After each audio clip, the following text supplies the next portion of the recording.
This is Work Together 9-3 in your textbook page 253 and your workbook 197. This particular chapter is dealing with petty cash and the cash payments journal. The cash payments journal, they're going to start off with us tallying things up, carrying it forward on the first page and bringing it forward to the second page.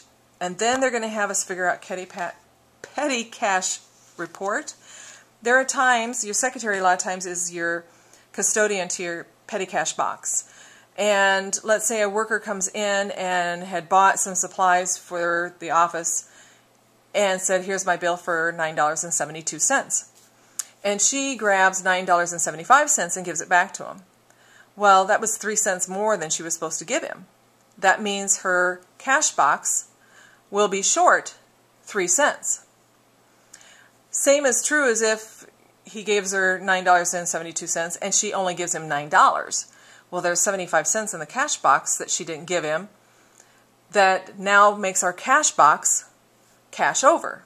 And there's an account called cash short and over that you will use to record those instances. So, with that in mind, let's work on Work Together 9-3. The first instruction says, rule page 5 of the Cash Payments Journal using March 27th as the current date. They give us a Cash Payments Journal. It's supposedly full, and we're supposed to close it out properly and then carry those numbers to the next page. To do that, they tell us that we are doing this on the 27th. Usually repeat the last day, the last transaction's date. And we say carried forward. And we know from past history when we carry forward a page, the first thing you should do is make sure that your debit totals equal your credit totals. And they're having us just assume that those are equal. And we will double rule this page.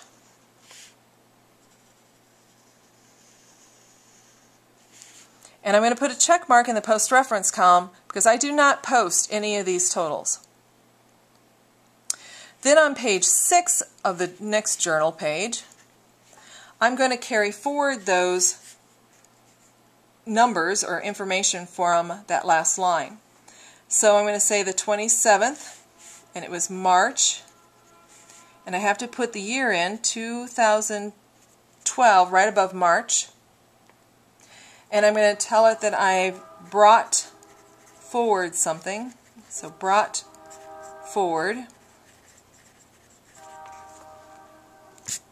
And I'm going to carry these numbers down to the first line, and these boxes are really small. $18,486.85 for general debit. General credit, $458.56. Accounts payable debit, $16,483.50.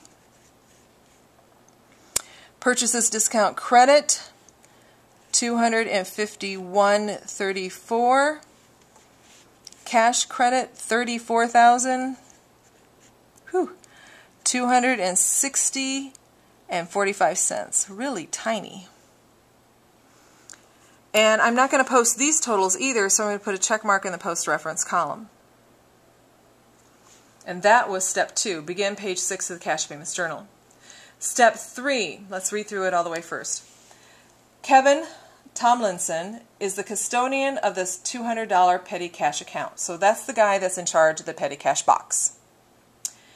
On March 31st, he had receipts for the following total payments. Supplies office, $45.23. Supplies store, $66.18. Miscellaneous, $49.25. Then he went out and physically counted how much cash is left in the box. A cash count shows $40.59 in the petty cash box. Prepare the petty cash report. Okay, so at the bottom of this page is a petty cash report. The upper left-hand corner, we need to put the date in. So they tell us it's March 31st, 2012.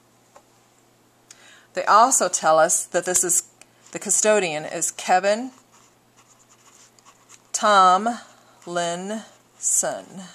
Barely fits. fund total. And see if I can't move in a little bit further. Okay, the fund total, this represents the full amount. So when your petty cash box is full, what's its amount in there? 200. Payments. They listed 3 payments that they made that month out of the petty cash fund. Supplies, office, for $45.23. $45.23. Then supplies, store, $66.18. Miscellaneous, and this ends up being miscellaneous expense, but miscellaneous, and I'm going to put expense on here. I think the key doesn't, but I'm going to. Would be $49.25. Okay, so if I add these guys together, $45.23 plus $66.18 plus $49.25, I get the total payments, and I want to put that on this line right here. So $160.66. Next line says recorded amount on hand. So read your instructions. It says a cash count, means they went out and physically counted it, shows $40.59 in the petty cash box. So the actual amount on hand, oh no, sorry, that's not right.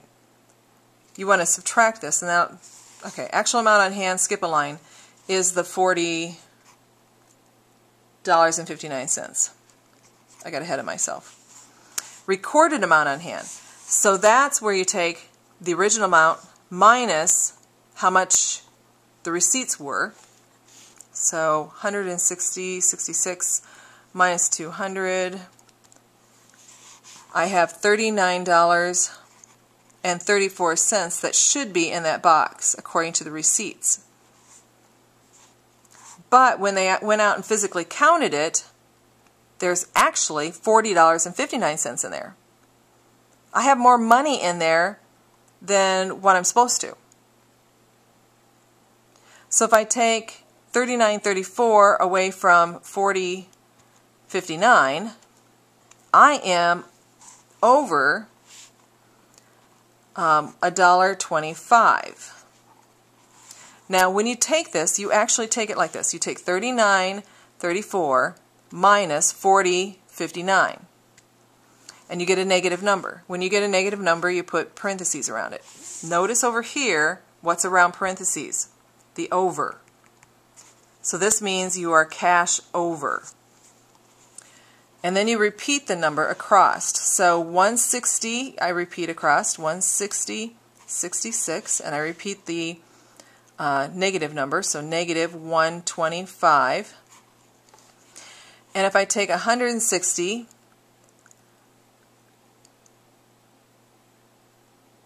right? Yeah. I take 160 plus 125. Yeah. I get 159.41. So that's how much I need to add to the box to get it back up to 200. But I'm going to account for this $1.25 that it was over in the box. Now we're ready to write, I do believe, our transaction. So if I come back up to my second journal page, page 6, I'm going to put the date in as the 31st. I'm going to write supplies office.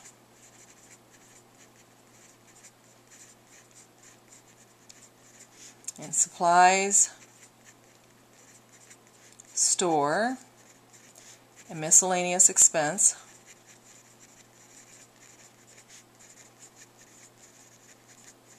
All because my hand has to go to the other side to write the numbers. Supply office, $45.23.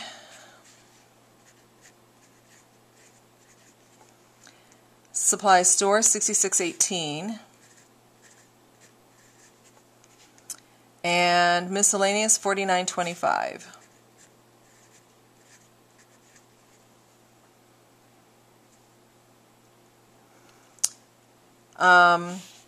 My cash short and over, I put over here cash short, or is it or and I guess, sorry, and over. Seems like or would be more appropriate. And I know my cash amount that I have to use to replenish is that last number, $159.41. So I'm going to go over here to cash credit. That's how much I'm going to take out of cash, $159.41. So if you're unsure where this 125 goes, the debit or credit, add your debits up so far, which you know is 160. So I know this column is 166, 160.66. And there's my cash credit. The debit and credit have to equal. I need more on the credit side to equal the debit side. I'll say that again. My 3 debits added together is 160 and 66 cents. My cash credit so far is 159.41. My debits and credits have to equal. In order to get them to equal, I have to put this $1.25 somewhere.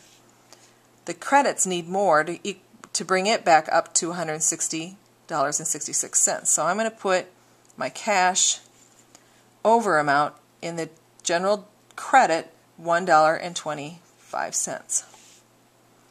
Now if I add my credits together, I get 160.66. So I know that everything's equal in this transaction now. Okay, I'm going to erase that because it really doesn't need to be there. And look at my next set of instructions. It says, record the plenishing fund on step 4. Step 5, total, prove, and rule the cash payments journal. So total is going to happen on the 31st.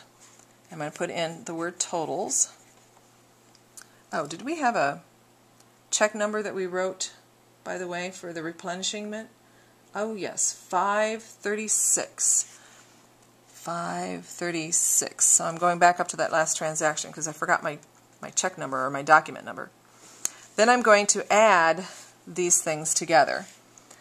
The first general debit should be $18,647.51.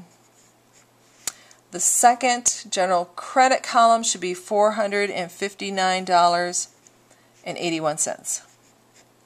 $459.81. Accounts payable debit should be $16,483.50.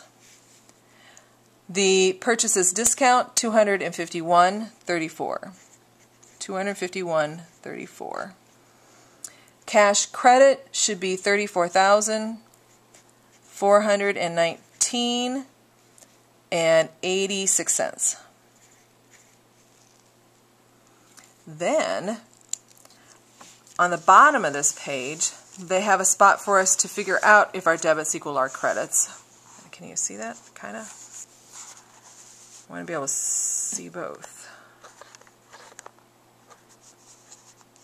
Okay, so my general debit total, I'm going to put in the general debit total box, $18,647.51. My general credit total, $4,059.81.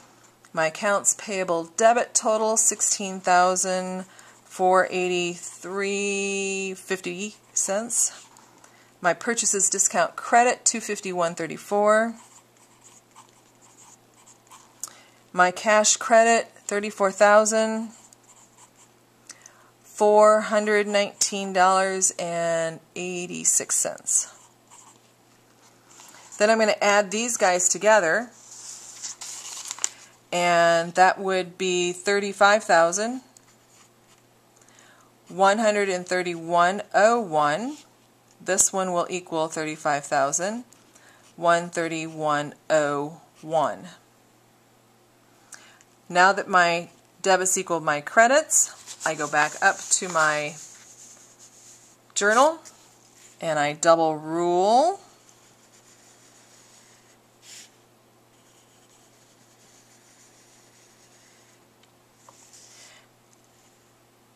I'm going to double rule, and I'm going to actually put a check mark, and they didn't in the key, but they should have put a check mark in the post reference column indicating that I'm not going to post my general debit and credit totals. Another way you could do it is you put a check mark underneath them. So depending on which way you want to do it, doesn't matter. Either way will work. The one underneath probably more specific than the one in the post reference box. And that is it for Work Together 9-3. Now it's your turn to try on your own 9-3. And good luck.